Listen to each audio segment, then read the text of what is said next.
In this video, we're going to define what solution concentrations are, and we're going to talk about a little bit of the calculations. Although we will not be doing any actual calculations for this part, in the following video we will. And the concentration we're going to focus on is percents. You may want to review a little bit about percents just to make sure you understand how they work from your math classes. Now we're going to talk a little bit about solution concentration. Solution concentration is generally expressed as a ratio between the solute and either the solvent or the solution. In this class, the one that we will be using for all of our calculations will be the amount of solute divided by the amount of solution. All calculations will use this ratio. We will talk about the other ones, but we don't use them for calculations. Now, let's look at the term percent, which is literally parts per hundred. And that is specifically the parts of solute over 100 parts of solution. Notice it says 100, and that's why I call it a percent, and it says per 100. Before we talk about the chemistry, we need to do a little review of the math to talk about percents. There are two types of percent questions. The two terms that I would use are find it and use it. Let's bring in an example from your daily life. Let's try. I have a class with 20 men and 40 women in it. What is the percentage of men in the class? So the first step is to decide whether you have a find it or a use it type of problem. The find it type problems will ask for the percent, whereas the use it type problems will tell you the percent in the problem. In this case, it appears that we have a find it. The second step is to define your terms. What is the solute, what's the solvent, and what is the solution? So you should recall that the one we have less of is called the solute, and the one we have more of is the solvent. So where's our solution? In this case, when we're given the solute and the solvent, we need to add them together to find the solution. Recall that a solution is a mixture of the solute and the solvent. And mathematically, that would be the solute plus the solvent gives us the solution. Now we can do the math. For all of our concentration problems, we will have solute on top and solution on the bottom.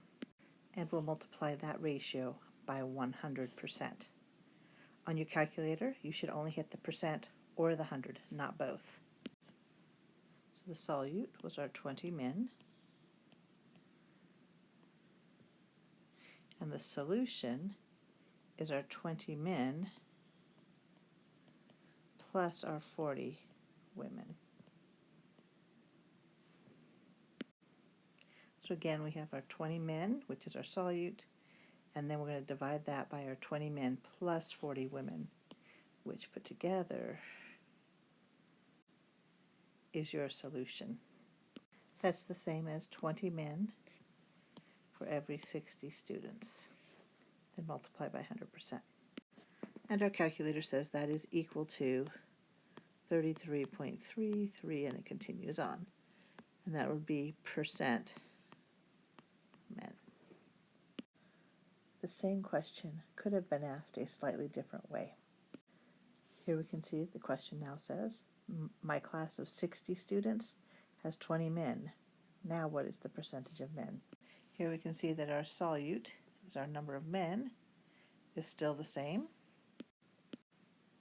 But in this version, we've told you that we have 60 students total, which is our solution. In this case, we're looking at this section of the problem, and we end up with the same answer. Now let's look at a problem that is a use it problem.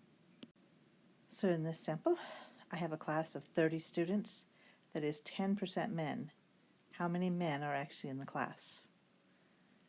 I'm going to guess you can already do this off the top of your head, but what is the pattern you should use? Step 1, define what type of problem you have. here you can see that I'm given the percent, so I obviously should not be looking for it, I should be using it. And that percent can be written as 10 men for every 100 students. And once again, the men are our solute and the students are the solution. And the number 10 came from the number that was given at the start of the problem.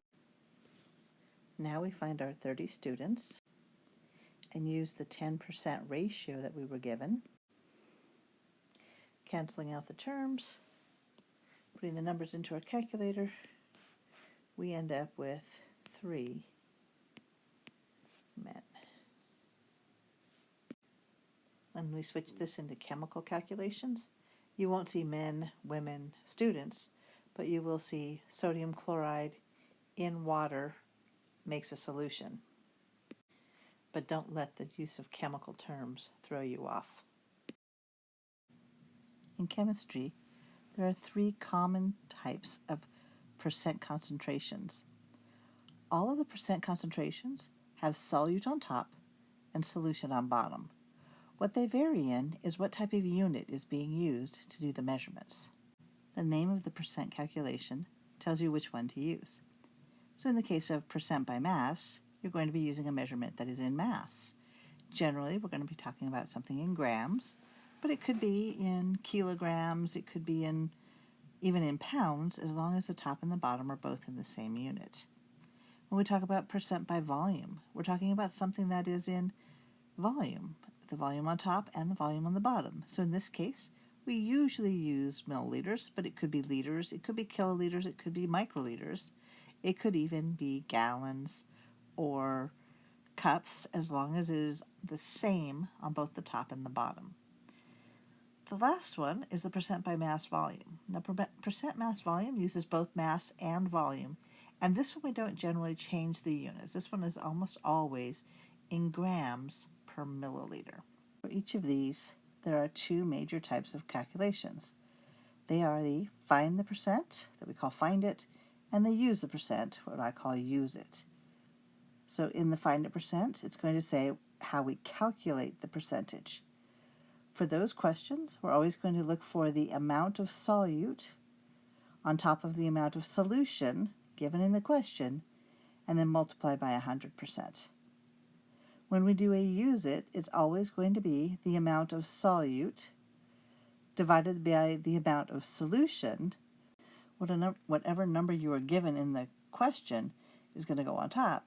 You're going to divide that by 100 because it's saying it's that percentage.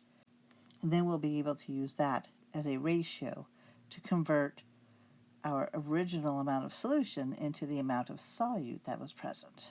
In the next video, we'll give you some practice with this.